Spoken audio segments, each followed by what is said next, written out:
Bonjour, welcome to a special edition of the European Football Roundup.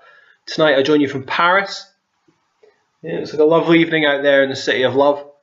And tonight we won't actually be discussing the French League. We'll be focusing on the more important matters of the Premier League, the Bundesliga and La Liga as well. First up, we have Chelsea against QPR. An entertaining game. Chelsea looked pretty comfortable half-time. 1-0 up, courtesy of a fantastic finish by Oscar, who really does seem to be back on form after his travails last season. But Chelsea really seemed to take their foot off the pedal, perhaps similar in a way to their performance against Manchester United. They didn't elicit that sort of killer instinct that Gary Neville alluded to. And they just seemed to take their eye off the ball. Defensively, Cahill was guilty of a few mistakes. He made up for one sloppy error with a great last-ditch challenge. But as a team defensively, Chelsea looked pretty open to counter-attacks and really didn't look like they were as focused and diligent defensively as most Mourinho teams are renowned to be. Ultimately, they were somewhat fortuitous and had to rely upon a penalty to take the victory. A really, really silly challenge from Vargas. Really let his teammates down. They'd done so much to get back into the game. They'd worked so hard. And for him to go barging into the back of the Chelsea player like that was really, really poor. And I'd actually fine him if I was Harry Redknapp. I think that's shockingly unprofessional what he did. But QPR, I think, can take heart from the performance. They've started to score goals. Zamora, for whatever reason, has made a huge difference.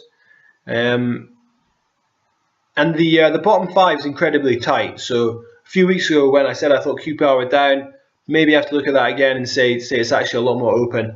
And we will know more after tonight's Crystal Palace against Sunderland tie. But Chelsea just about go marching on. I think there is room for concern there defensively. And QPR can be happy with their performance. The second Premier League game we're going to look at tonight is that of Manchester City against Manchester United. And this was one of the poorer quality displays I've seen in a Manchester derby for a few years. Of course, there's always that element of derby games being fast and furious. Whether that's really the case anymore, given that there was, I believe, no players from Manchester starting, is maybe debatable. But it was an intriguing game, if not a high-quality game. I thought overall the referee was very poor. I thought he could have given several penalties. I thought he was reluctant to book Man City players. I think what he did get right was Chris Smalling sending off. The second challenge was, as Louis van Gaal stated, just a stupid challenge. What Smalling is doing, lunging in like that, I have no idea.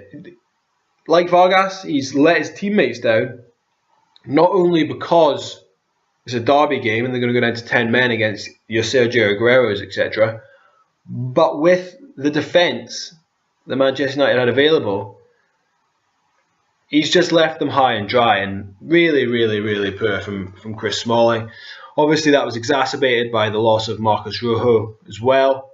But for Man United to be bossing the game for the last half an hour, effectively, with Michael Carrick and McNair, was it McNair, I think, at centre back, against what people believe is the second best team in England, was very surprising, and maybe alludes to the unease and the lack of confidence that Manchester City have at the moment. It's bizarre. You would think that they would have gone on and put up another cricket score as they have done in previous seasons, and taken the game to Man United and put it out of reach. But for whatever reason, they withdrew into their shell, increasingly nervous, and it did look as if Man United would snatch an equaliser by the end of that game.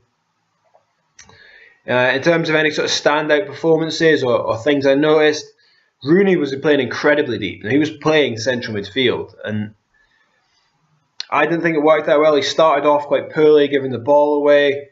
It didn't seem to be too much of a connection between Man United's midfield and attack. Fellaini, I thought, did a good job again, and I was speaking to Richard Lockerbie about this yesterday. I think his sort of renaissance is partly due to Danny Blind coming in, because Fellaini previously was playing defensive midfield, and that's not his position. You don't want him getting the ball in front of the back four. He's probably going to give it away, but further forward, he's able to have more of a positive impact, and that certainly has it's been evident in the last few weeks. It wasn't a great game. City just about deserved to win, and they won because they've got Sergio Aguero. I think it's as simple as that. He's made the difference again, and if they're going to keep pace with Chelsea, he's going to have to keep doing that. Next up, we have Der Klassiker. The big game in Germany over the weekend was Bayern Munich against Borussia Dortmund. And strangely enough, at this point, it brought Bayern at the top of the table against Dortmund to very close to the bottom of the table. Dortmund been in a terrible run recently. They had before the game on Saturday, they hadn't won in 6 games. Really undermining my shout that they could challenge for the title this season.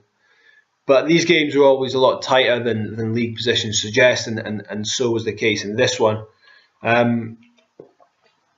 Interesting tactically, Dortmund, as they're renowned to do, sitting very deep, hitting on the counter-attack with the pace of Royce and Aubameyang.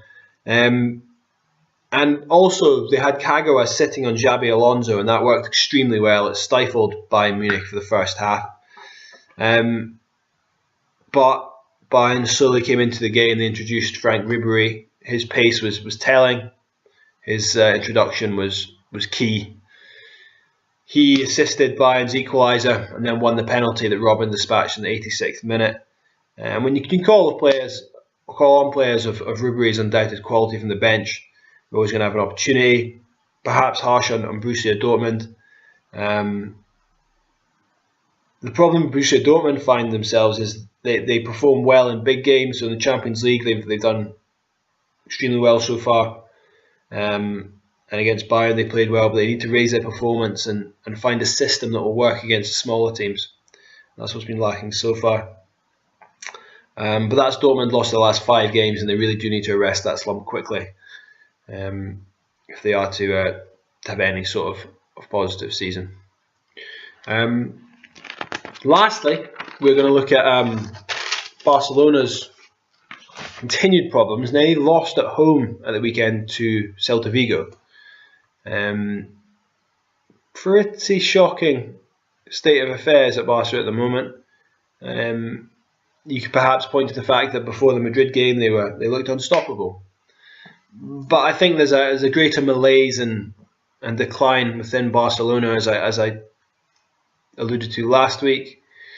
Against Celta, they lacked pace, they lacked creativity in midfield, and defensively again they were sluggish. I think this insistence on playing Mascherano at centre back is always going to hold you back. He's a very, very good defensive midfield player. I understand that maybe you don't want to play him and Busquets, but defensively he will make mistakes, and he was out-jumped by Pablo Hernandez.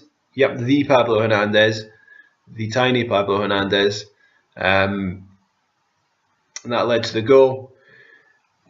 I think they've been lacking a replacement, someone to play alongside Piqué for years, and I would maybe perhaps just alternate Busquets and Mascherano week, or perhaps just play both and then play a creative midfield player in front of them. I think that is in fact probably the best option, given that you've got 3 players up front who won't defend. So they were unlucky, undoubtedly. They hit the woodwork 4 times. But with Real Madrid again looking looking imperious against Granada, I believe. I think they won 4-0. And Atletico, Valencia and Sevilla all looking strong. Barca really do need to pull the finger out. Lastly, I've been asked to shout out Brora Rangers, congratulate them on making the fourth round of the Scottish Cup. They didn't get the glamour tie they hoped. They've got Queen of the South, unfortunately, but well done to them for getting through to the fourth round. Anyway, thanks to you for joining me, and I should be back in Scotland for next week's episode, so join me then. Cheers.